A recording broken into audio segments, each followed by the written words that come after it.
kasih, silakan duduk. Terima kasih, Pak. Apa kabar pagi ini?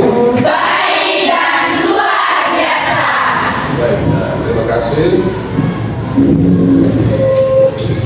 Sebelum kita memulai pembelajaran secara bersama-sama, yang pertama Pak Guru minta ketua kelas berdiri untuk melaporkan teman-teman yang mungkin hari ini tidak hadir. Kehadiran hari ini 100% Pak Guru. Baik, terima kasih. Tepuk tangan dulu.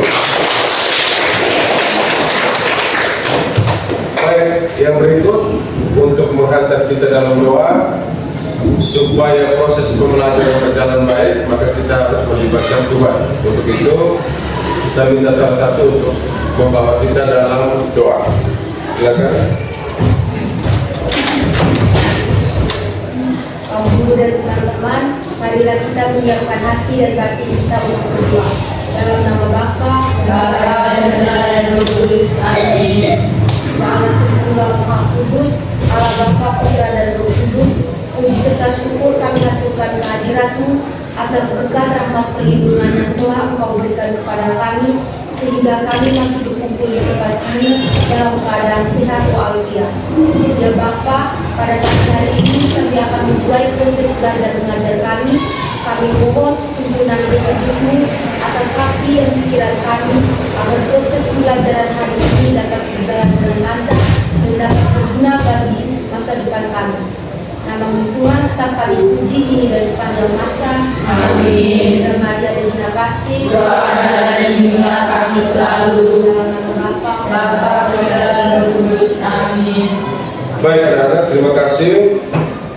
Sekarang kita masuk ke tujuan pembelajaran hari ini. Ada 4. Saya minta salah satu anak untuk membaca.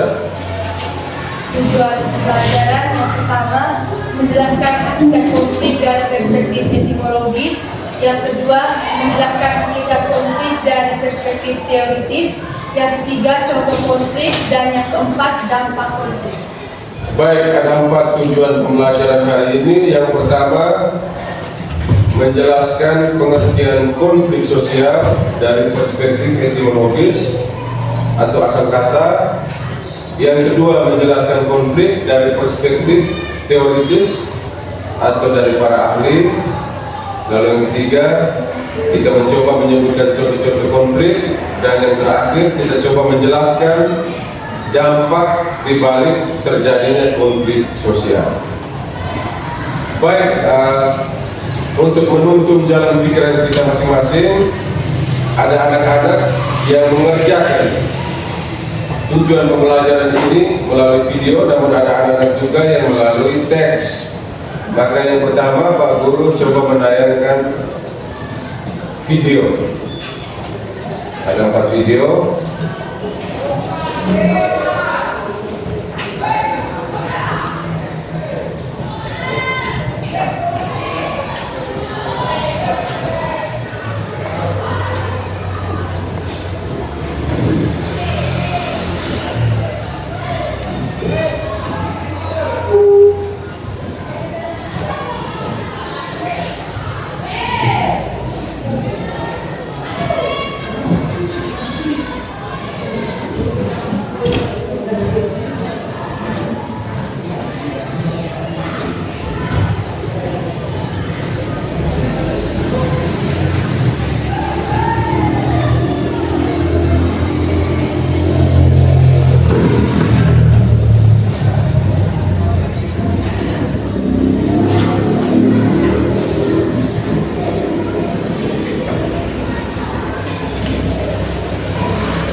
Ya, silakan menyimak dengan baik bagi anak-anak yang memang suka video.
Itu video pertama, sekarang video kedua.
videonya YouTube-nya kemarin ke YouTube mana YouTube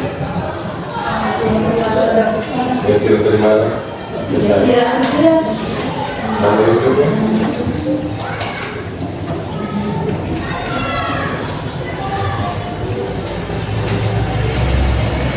Nama YouTube kamu?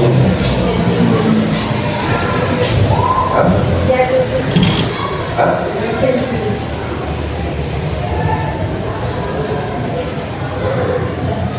Hanya ini?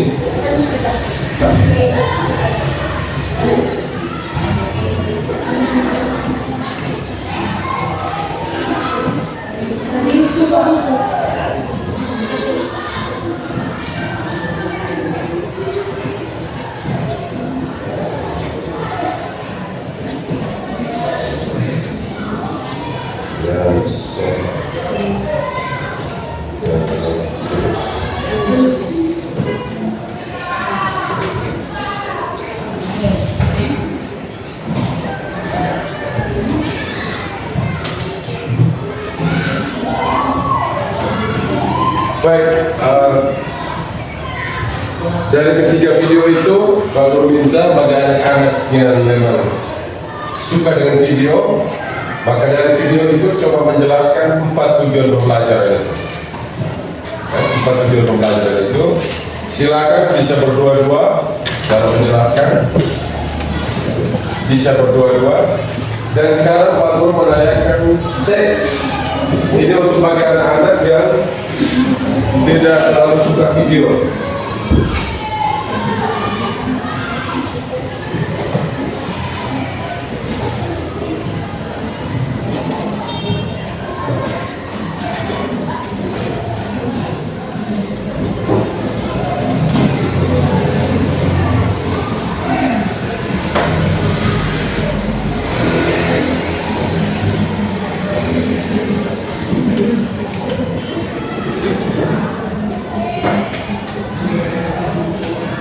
Bisa baca kan? Silakan. Pelan-pelan.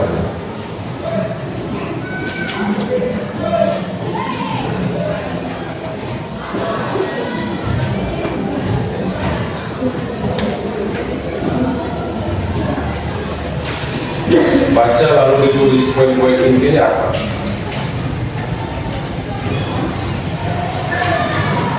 Silakan yang kelompok yang suka video silakan coba menjelaskan tujuan pembelajaran 1, 2, 3, dan 4 melalui video yang ditonton tadi.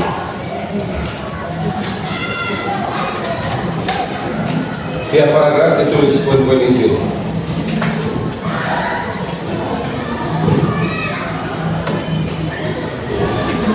Intinya ada tambang, ada investor, dan ada masyarakat kecil. Ada 3 elemen penting.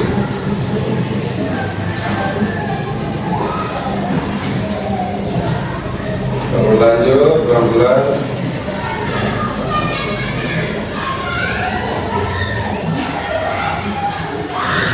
Ini tambang di Torong Besi, Manggarai Timur.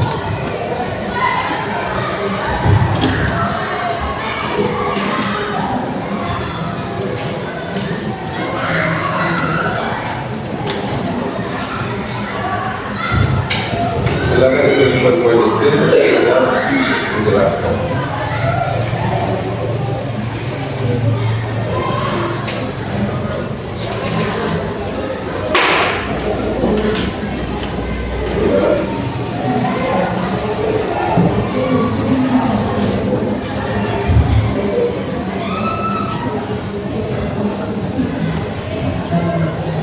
Waktu diskusinya untuk mengerjakan 20 menit.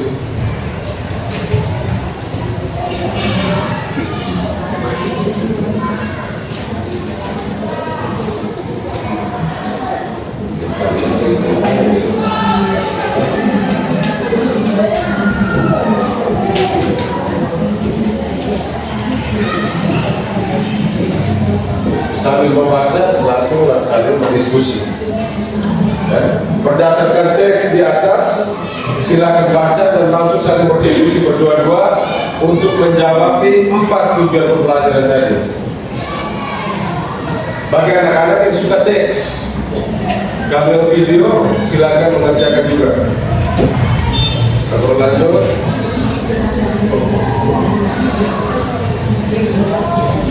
Keras sekali.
Silakan mulai berdiskusi berdua-dua.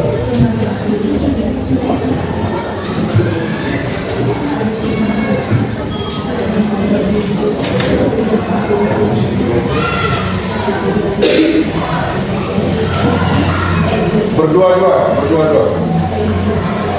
Bisa depan belakang, bisa berdua depan, bisa belakang, bisa berdua-dua.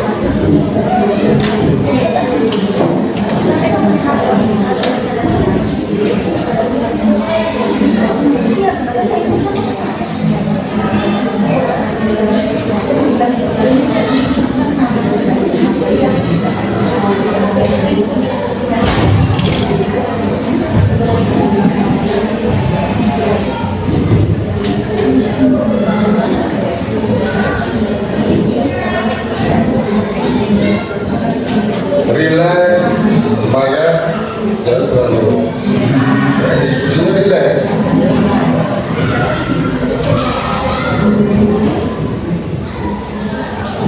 Yang berminat di teks sudah bisa baca kan? Sudah. Silakan. Yang berminat di video? Sudah.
Sudah?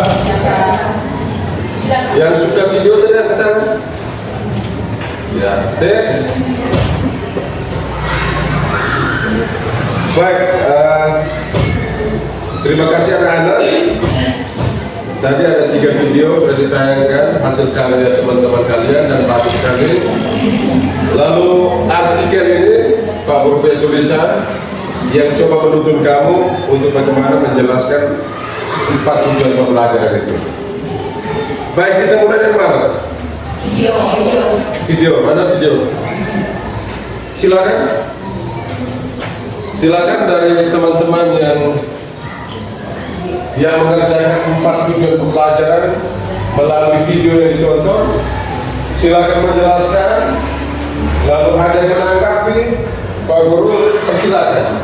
Dia fleksibel, tanpa ada batasan, tanpa ada juga moderator, fleksibel dalam menanggapi. Intinya etika tetap dikedepankan, tidak boleh menyerang privasi. Jadi argumen itu hanya menyerang argumen, bukan menyerang privasi. Ya, dipersilakan. Siapa? Cika. Jangan lupa perkenalkan nama. Baik, selamat pagi teman-teman dulu. Terima kasih atas kesempatan yang diberikan kepada saya. Nama saya Wenda Singkarno. Jadi pada hari ini saya akan menjelaskan tentang tujuan pembelajaran kita mengenai konflik dan sikap intoleransi. Berdasarkan perspektif etimologis, konflik berasal dari bahasa Latin conflictus yang berarti tabrakan atau bentrokan. Hal ini menunjukkan adanya tabrakan kepentingan, ide atau tujuan antara dua pihak atau lebih. Secara teoritis, saya mengambil pendapat mengenai konflik dari salah satu ahli, yaitu Francis Lieber, yang dimana menurut Francis Lieber, konflik adalah segala bentuk ketidaksepakatan atau perbedaan pandangan di antara individu atau kelompok mengenai tujuan, nilai, atau tindakan yang dianggap layak. Setelah menyaksikan video yang ditayangkan bersama, terdapat hubungan antara konflik dan intoleransi, sehingga terjadinya kesenjangan dalam berinteraksi dengan sesama.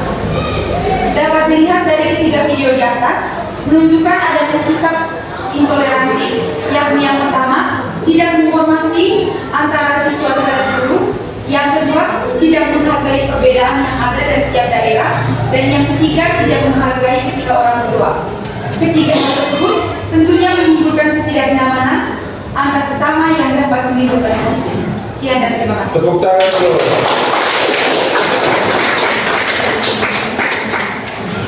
Pak, satu orang ada mau menanggapi? Silakan diperkenalkan. Baik, Buat terima kasih atas waktu dan kesempatan yang telah diberikan kepada saya. Perkenalkan, nama saya Tasya. Jadi di sini tadi teman menjelaskan tentang menghargai. Jadi yang ingin saya tanyakan pertama adalah bagaimana hubungan antara konflik dengan video yang telah ditayangkan tadi. Kira-kira bisa dijelaskan oleh teman seperti apa hubungannya?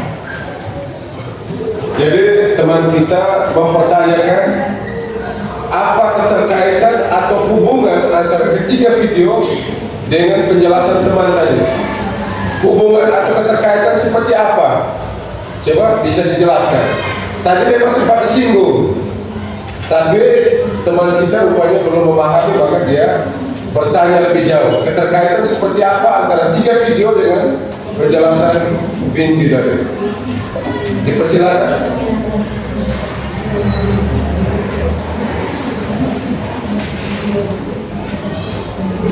Ya, persilakan.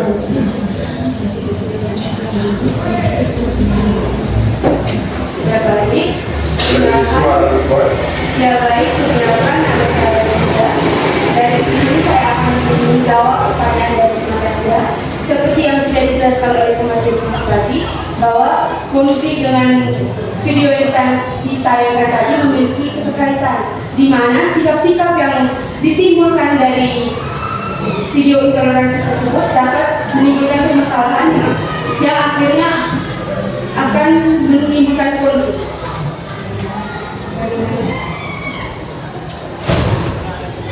Baik, berdasarkan penjelasan dari teman Ida, sebelumnya akan mohon ulang penjelasan secara teoritis mengenai konflik dari teman tingkat tadi. Dari Yovita meminta untuk menjelaskan dari perspektif teoritis. Lalu dari perspektif teoritis itu bagaimana keterkaitan dengan ketiga video itu? Itu artinya ketiga video itu punya keunikan masing-masing. Kalau tadi mungkin dari perspektif etimologis, tapi sekarang Yovita mempertanyakan dari perspektif teoritis lalu keterkaitan dengan tiga video tadi. Dipersilakan.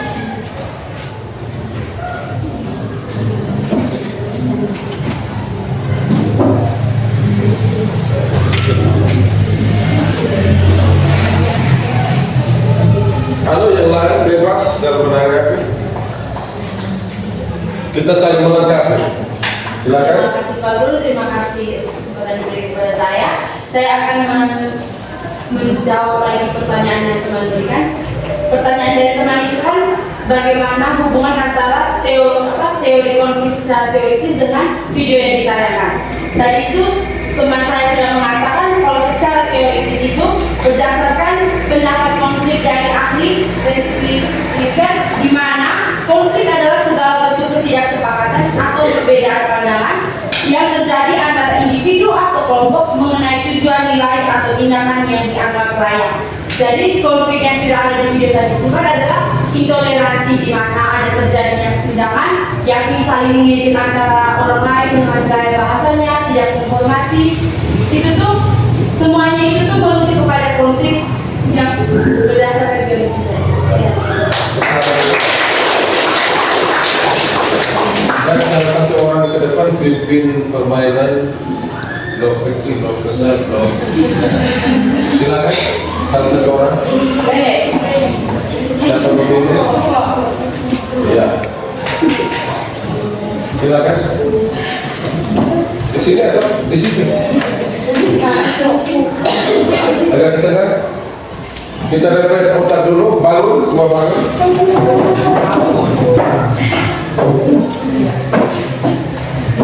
Tahu tak? Dipersilakan. Tepuk lo. Lo kecil, lo sedang, lo besar, lo jumbo.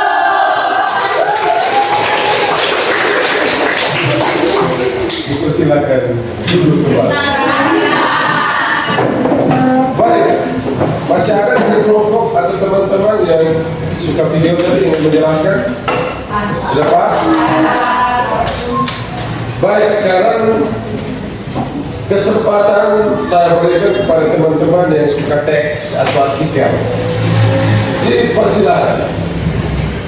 Baik, terima kasih atas waktu dan kesempatan yang diberikan kepada kelompok kami untuk berdiskusikan lebih dalam mengenai artikel yang kami. Ada pepatah mengatakan kalau berbicara isi tak baik kalau tanpa definisi.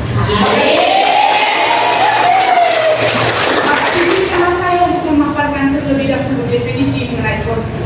Secara etimologis, kata konflik berasal dari bahasa Latin, yaitu confligere.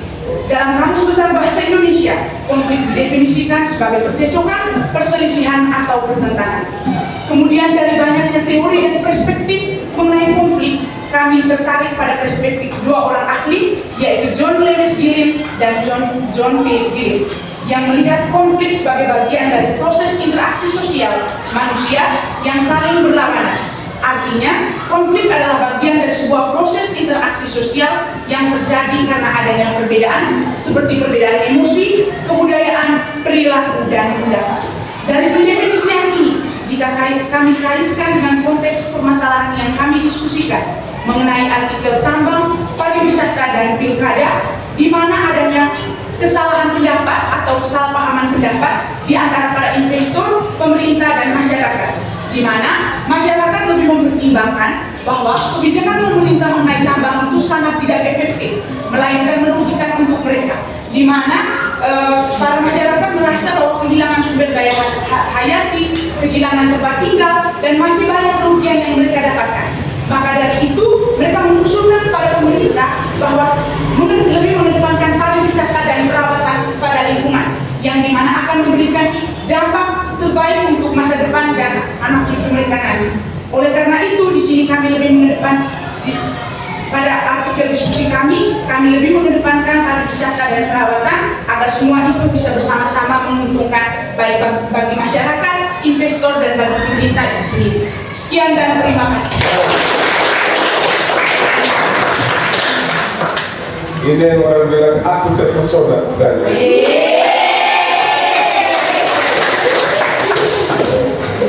ya, Pak Guru merasa ada siswa yang lebih hebat dari saya, itulah keberhasilan para guru. Dan saya melihat teman kita cara mempertanggungjawabkannya luar biasa. Dia melihat dari artikel itu jelas, tambang, pariwisata, dan pilkada, itu judul. Lalu merujuk lebih jauh, yang terlibat di dalam artikel itu adalah investor, masyarakat kecil, dan pemerintah. Di suatu pihak, pemerintah mengizinkan izin usaha pertambangan, tapi di pihak lain masyarakat yang menjadi korban. Lalu mengapa masyarakat menolak? Karena mereka melihat kepentingan jangka panjang, bahwa menjaga lingkungan itu jauh lebih baik karena kita memiliki anak cucu. Maka logika berpikirnya adalah tanah tidak beranak cucu, manusia beranak cucu. Kalau tanah itu sudah dioperasi oleh tambang, kalau sudah bicara tambang, maka kerusakan akan terjadi besar-besaran. Memang ada dampak baiknya, tapi dampak buruknya adalah lubang yang kalau sudah besar akibat tambang itu tidak bisa tutup kembali. Contoh seperti di Torong Besi, Manggarai, Flores, NTT. Maka ketika teman mengaitkan dengan video tadi, pendapat ahli sana tadi jelas sekali ada perbedaan kepentingan masyarakat, kepentingan jangka panjang, investor pasti uang, pemerintah sebenarnya kepentingan untuk rakyat, tapi ada dampak negatif. Jadi terima kasih untuk teman-teman dari kelompok X, masih ada lagi sebentar, tapi saya minta mungkin ada yang menanggapi pernyataan teman. Dipersilakan. Bebas ya? Bebas. Ya, sekarang kita dulu, lalu sebentar dari terbelakang kita saling belajar. Silakan. Ya. Sebelum bertanya, kami juga ada pantun pembukaan dulu. Ke pasar pergi membeli mangga. Mau membeli teri. Mohon maaf, kami ingin bertanya agar paham dan mudah dimengerti. Pertanyaan saya, berdasarkan ilustrasi dan pemaparan yang sudah teman katakan tadi, dalam konteks pertambangan, bagaimana kepentingan ekonomi investor besar berkontribusi terhadap masyarakat kecil melalui ketimpangan sosial? Sekian dan terima kasih.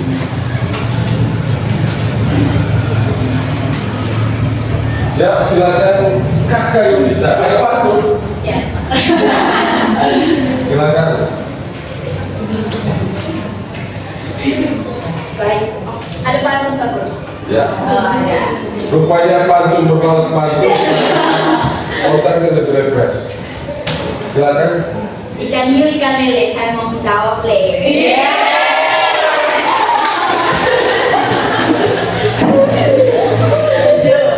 itu buatan balik kelas.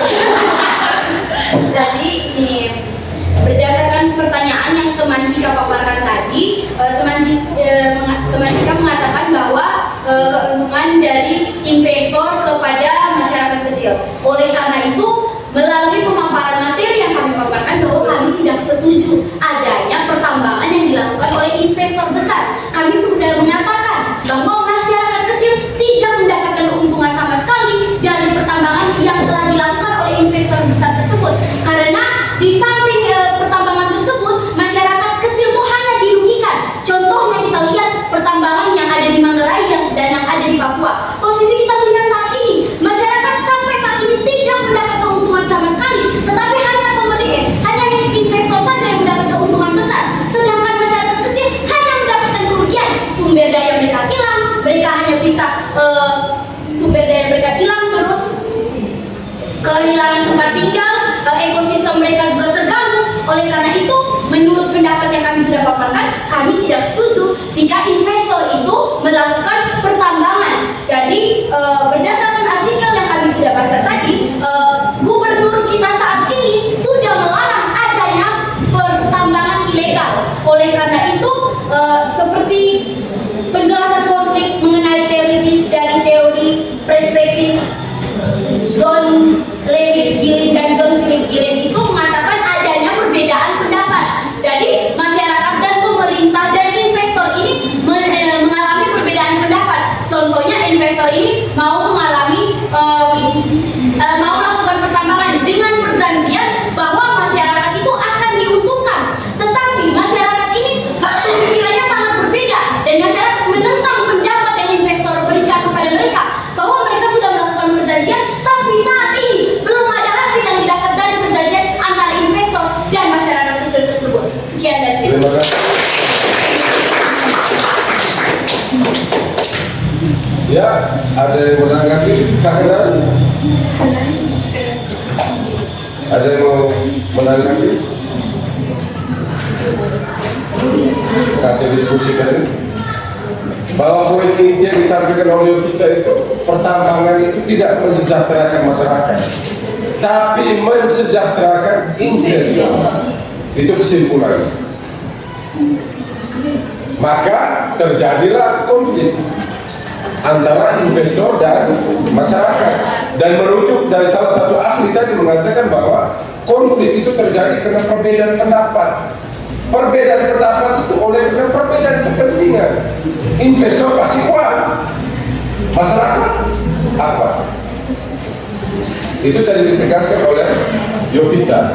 Mungkin ada yang menanggapi teman-teman dari kelompok video.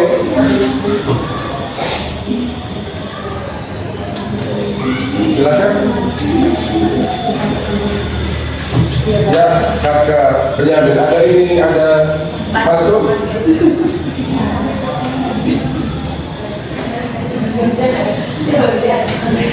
Kan hiu kan lebu, saya bisa ngali. Silakan Le. Ya baik. Jadi menurut kelompok kami sependapat dengan apa yang cuma kita katakan tadi. Tapi di sini yang kami ingin kami tanyakan itu bagaimana solusi yang diberikan kepada pemerintah untuk masalah pertambangan ini. Karena teman Yovita tadi menyinggung bahwa masalah pertambangan ini terus terjadi dan sampai sekarang ini belum diatasi. Jadi kami meminta solusi yang tepat untuk masalah pertambangan ini. Ini dengar, bagus sekali. Yang diminta adalah pemerintah pengambilan kebijakan. Ingat, keberadaan pemerintah untuk mensejahterakan masyarakat. Dan ketika tambang ini merusak dan merugikan masyarakat, kira-kira solusi yang ditawarkan oleh pemerintah seperti apa? Seperti apa? Apakah terus memberi izin usaha pertambangan, atau kan menghentikan usaha pertambangan? Sementara di pihak lain, pertambangan juga penting. Seng, besi, kalau tidak ada pertambangan, mau dapat dari mana? Penting. Tapi yang dipersoalkan sekarang itu besi. Kira-kira pemerintah sebagai pengambil kebijakan yang notabene sebagai penjaga masyarakat ini, solusi yang ditawarkan seperti apa? Ya, bisa lihat. Baik, terima kasih atas. Ada pantun.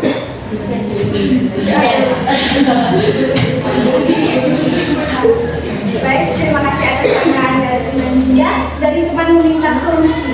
Jadi solusi yang bisa kami tawarkan di sini, pertama kalau kita melihat dari artikel yang sudah kami baca tadi, adalah pemerintah sendiri yaitu Bapak Gubernur kita Victor Laiskodat telah menyampaikan peraturan untuk melarang keras adanya tambang-tambang ilegal di NTT.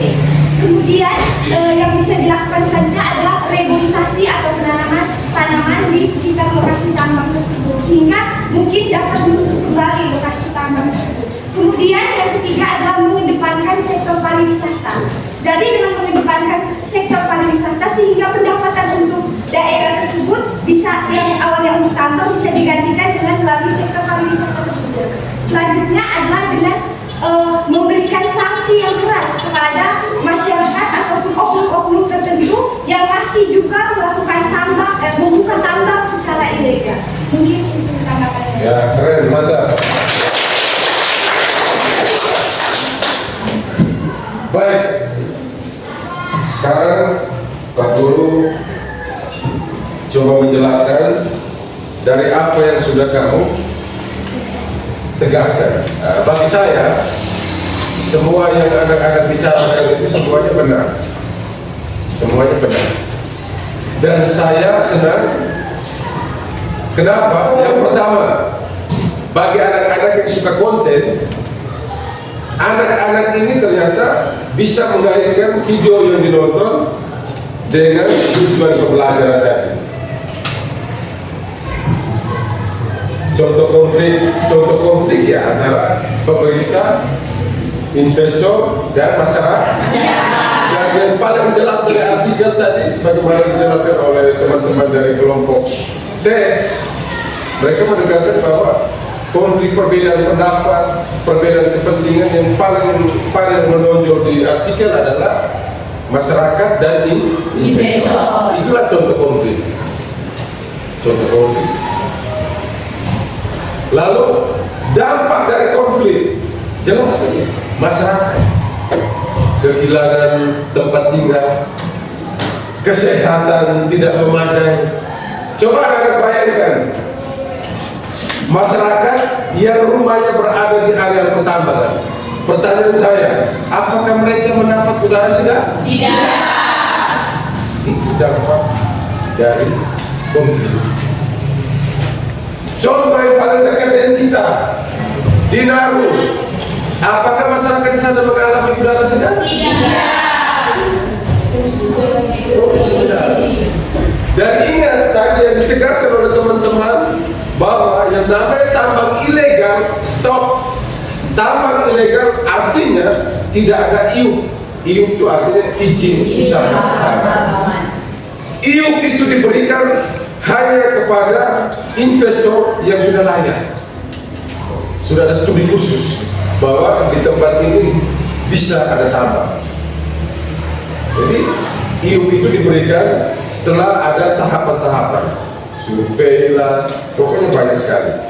Lalu yang berikut, Pak Guru senang karena pendapat teman, kalau teman sebaya bisa dipahami oleh sesama teman.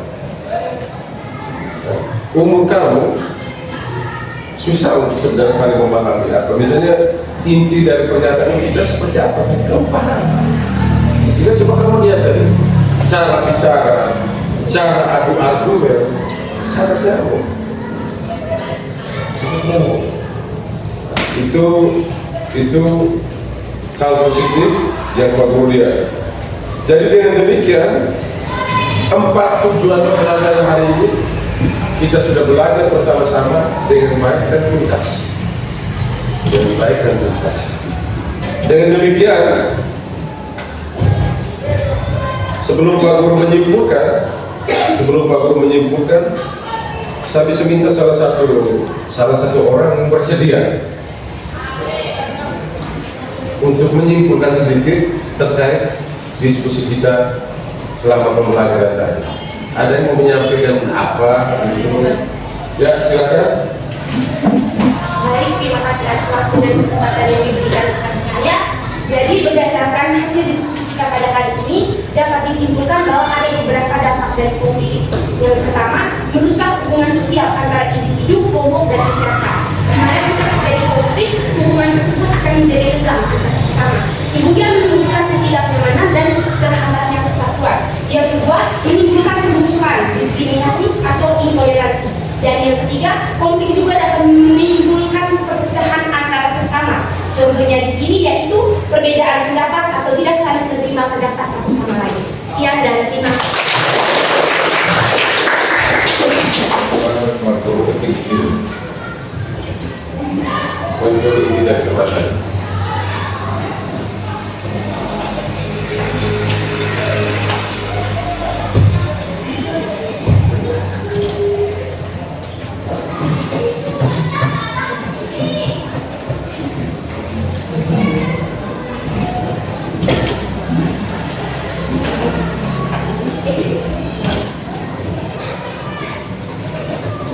Dapat?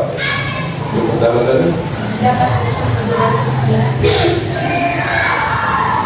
Dapat merusak hubungan sosial. Anggap individu.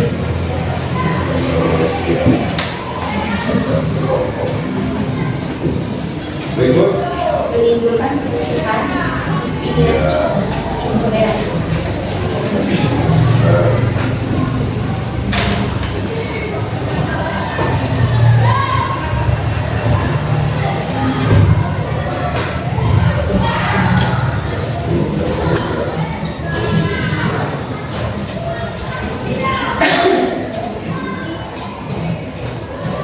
Terus? Menimbulkan perpecahan di sini.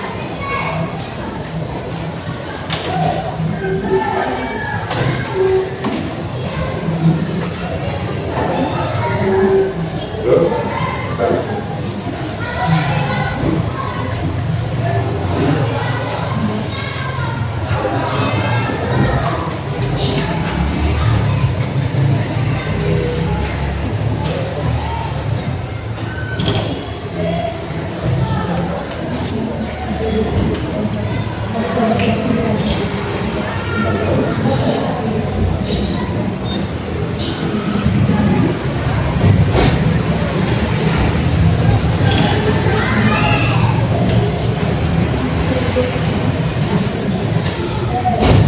Baik, sebelum Pak Guru menyimpulkan, salah satu anak saya meminta untuk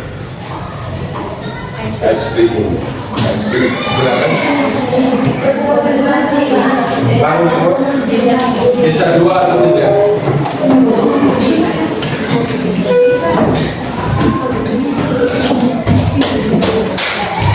Satu tim, 2 atau 3? Satu tim. Permainan apa? Ya, silakan. Konsentrasi, konsentrasi, konsentrasi dimulai. Viola jika bintang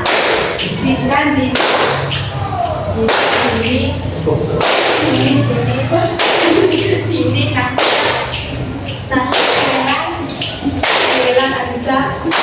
Anissa Jasmira Yasin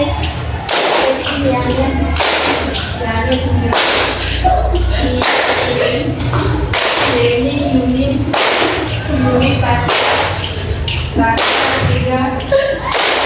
Petri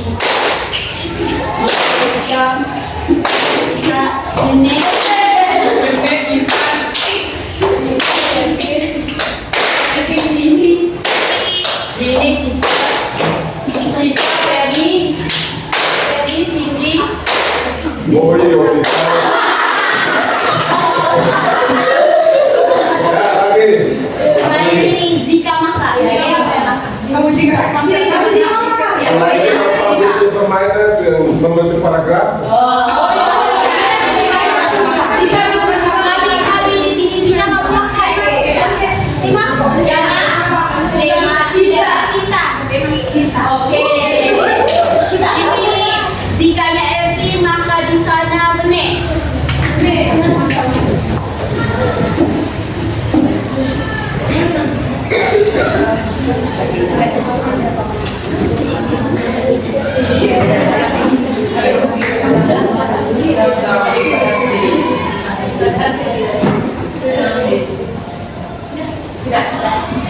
Sudah Pak. Oke. Ya.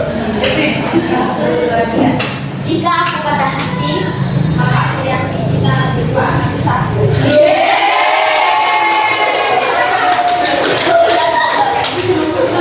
Lagi.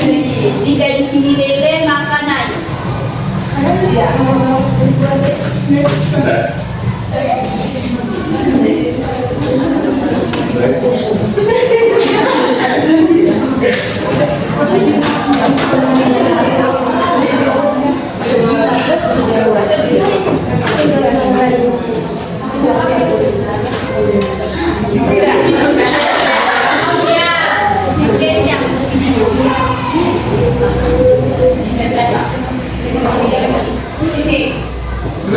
Jika saya tidak bersama dengannya, maka Tuhan itu tahu dan tinggal yang berdoa.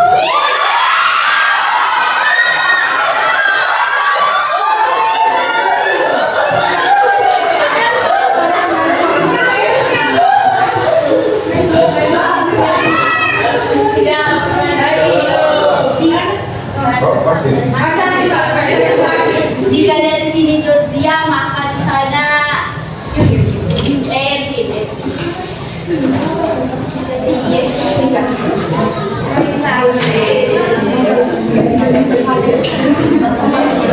maka dari ateis.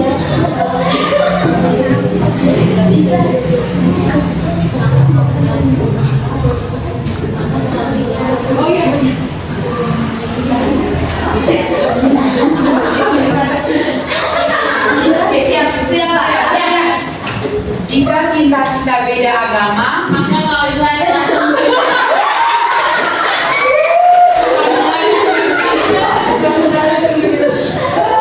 Sekarang berbentuk paraga. Silakan duduk. Konsentrasi. Ingat, konsentrasi. Kalau ingin jadi sukses, salah satunya adalah konsentrasi. Dari sini, lihat. Dari sini ke belakang, ke sana, naik ke atas. Konsentrasi. Kalau konsentrasi itu mendengar dan menulis. Kelemahan minggu lalu kemarin ini kan apa harus menulis? Tidak menulis. Hanya mendengar. Saya adalah kucing. Saya adalah kucing cantik. Saya adalah kucing cantik yang Saya adalah kucing cantik yang berada di. Saya adalah kucing cantik. ulang.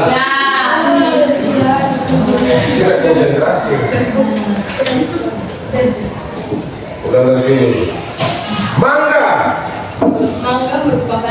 Mangga merupakan makanan.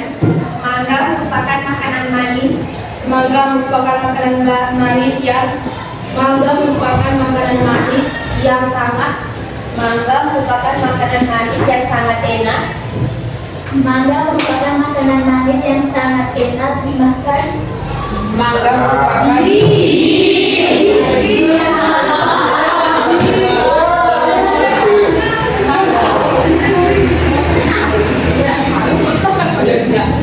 Dengar konsentrasi. Cinta. Cinta adalah hati, cinta adalah suara.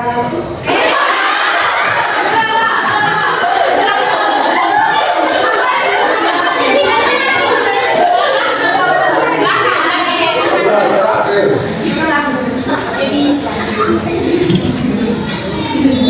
Hati.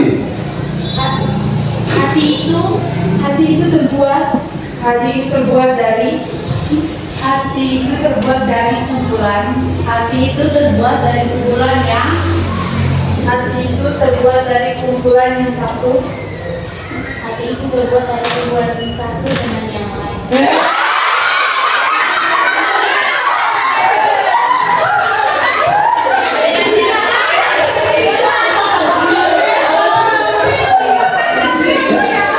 Baik, terima kasih. Terima kasih kepada Pak Guru. Coba mengambil kesimpulan. Tadi kesimpulan dari anak-anak, saya coba padukan dengan kesimpulan Pak Guru. Jadi kesimpulan dari kalian tadi, yang pertama, dari konten, dari teks yang sudah dibaca, dari konten yang sudah ditonton, itu kesimpulan pertama adalah konflik dapat merusak hubungan sosial antara manusia atau kelompok. Benar tidak? Benar. Yang kedua, menimbulkan permusuhan satu sama lain. Benar? Benar. Yang ketiga, menimbulkan perpecahan antara manusia. Benar? Benar. Maka pertanyaan Pak Guru, apakah mau berlama-lama hidup dalam konflik? Tidak. Ketika sebentar pulang ke rumah, sampai di rumah mama sementara masak, lalu mama meminta bantuan, nah tolong cuci piring dulu. Apa yang harus kamu buat? Di suatu pihak Anda baru pulang sekolah, capek dan lapar. Di pihak lain, mama kandung meminta bantuan. Apa yang harus kamu buat? Cuci piring. Supaya jangan ada konflik. Taat kepada orang tua. Kenapa kau harus taat? Karena Anda sudah dewasa. Tidak bisa kau menuntut. Jadi supaya menghindari konflik, butuh kedewasaan dalam berpikir dan bertingkah laku. Mulai dari dalam kelas ini, kalau salah satu teman lagi susah atau sudah 3 hari tidak datang sekolah, segera cari dia. Jangan bilang, kami bersyukur karena dia sudah 3 hari tidak sekolah. Karena kalau dia sekolah, dia keributan. Nah, pernyataan-pernyataan seperti ini akan memicu konflik. Maka kelas ini akan menjadi bumerang untuk kita semua. Bisa paham tidak? Bisa, Pak. Contoh berikut. Kalau pacar Anda mengajak Anda berjalan malam-malam, apa yang harus Anda putuskan? Menolak. Supaya jangan ada konflik. Karena prinsipnya seorang siswa pekerjaan utamanya adalah belajar, bukan untuk jalan malam-malam. Jangan Pak. Banyak sekali penyimpangan yang menimpa generasi muda karena alasan-alasan seperti itu. Tidak berpikir sebelum berbuat. Tangan lebih cepat mengetik di medsos daripada berpikir di tempat berkonflik. Dengar sama-sama, tapi seolah-olah dia tahu lalu mengetik di medsos. Kemarin saya melihat Pak Boy dan siswa selingkuh. Padahal dia yang mengetik itu adalah dengar sama-sama. Nah ingat, dalam sosiologi ada salah satu poin ciri-ciri sosiologi adalah empiris. Berbicara berbasiskan data, macam tadi asumsi yang bisa menimbulkan Konflik. gosip bisa menimbulkan Konflik. bisa Pak? Bisa. Bisa? Bisa.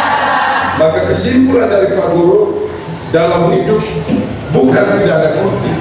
Konflik itu selalu ada, tapi bagaimana kita cara mengatasi. Jangan hanya tekan lombok, tidak omong bertahun-tahun. Minta lombok di tetangga tidak beri, akhirnya bermusuh bertahun-tahun. Lucu. Atau pun pacar, tidak pakai omong bertahun-tahun. Maka kesimpulannya, konflik itu adalah realitas hidup manusia. Sejak manusia lahir sampai manusia mati, konflik selalu ada. Tapi bagaimana kita mengatasi konflik itu yang penting. Contoh sekarang kamu masih SMA, masih banyak cita-cita, lalu kamu mulai pacaran, berarti Anda sedang membuat konflik.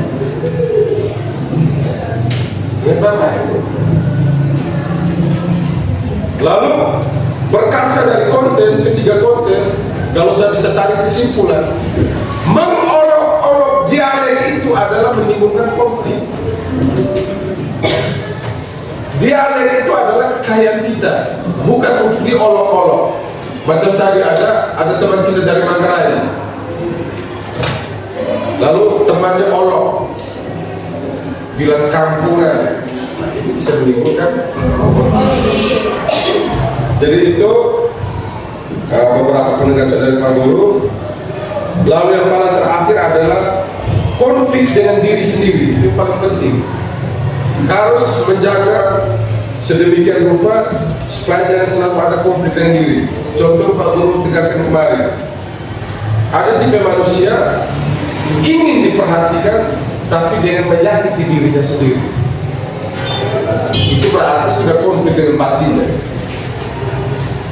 Misalnya Yovita ada suka salah satu teman dalam kelas, supaya ingin diperhatikan dia pura-pura pingsan dan banting dirinya.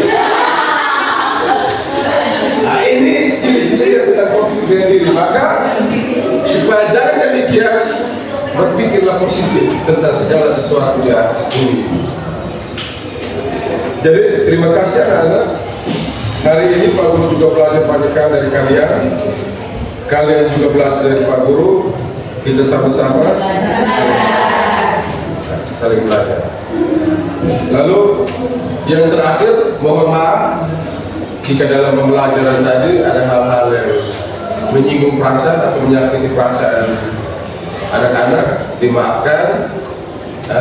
Mari kita hidup saling berdampingan, jangan mempersoalkan perbedaan, sebab perbedaan itu adalah fakta hidup yang harus dihargai.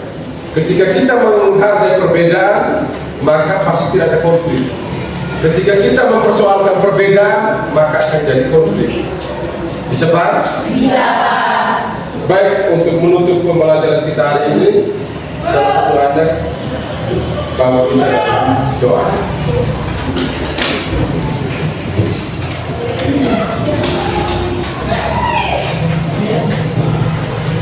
Pak Guru, teman-teman, saya berdoa dalam